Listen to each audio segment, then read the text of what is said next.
Today, we'll look at the functions and display of the controller on your boiler. The first button we'll address is the power reset button. This is the only button that serves a dual purpose. If you press and hold it down, it will power off the unit. The screen will flash, and only the power icon will be on the display. Holding the button down again will power the unit back on. This button is also used to reset error codes. With an error code on the display, hold the button down for 2 seconds to reset the error code. 1, 2, the code is cleared from the display. The IP button will give you information on the boiler, including water temperatures, domestic and central heating, fan speeds, outdoor temperature sensor readings, and a variety of helpful information. To adjust your domestic hot water temperature, use the plus and minus buttons with the faucet icon on them. The temperature out of the box is set to 120 degrees. To adjust your central heating loop water temperature, use the plus and minus buttons with a radiator icon on them.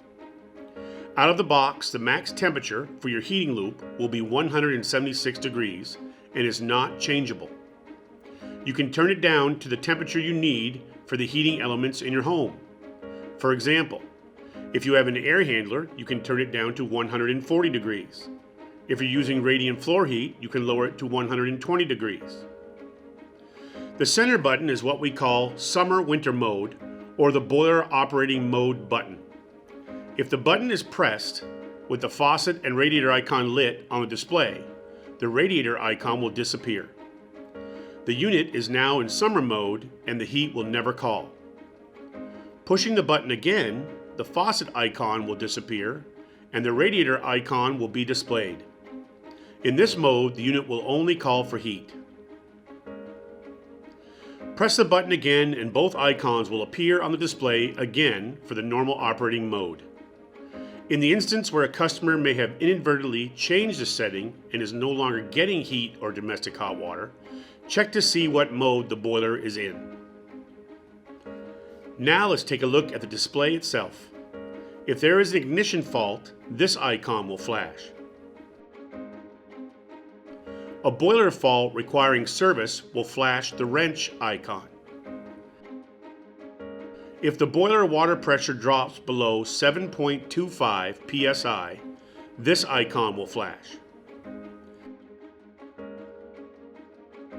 The R icon is for a manually resettable fault. E is for a fault in progress.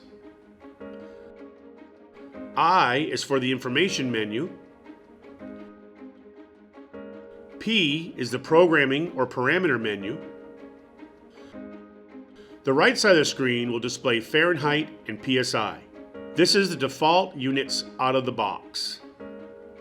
If the flame icon is on, the burner is lit. If the faucet icon is flashing, there is a call for domestic hot water. And if the radiator icon is flashing, there is a call for heat. And the last icon is the power indicator. If the boiler is off, only this icon will be displayed in the lower right corner of the screen. If you have any other questions, please refer to your installation and user manual that comes in the box.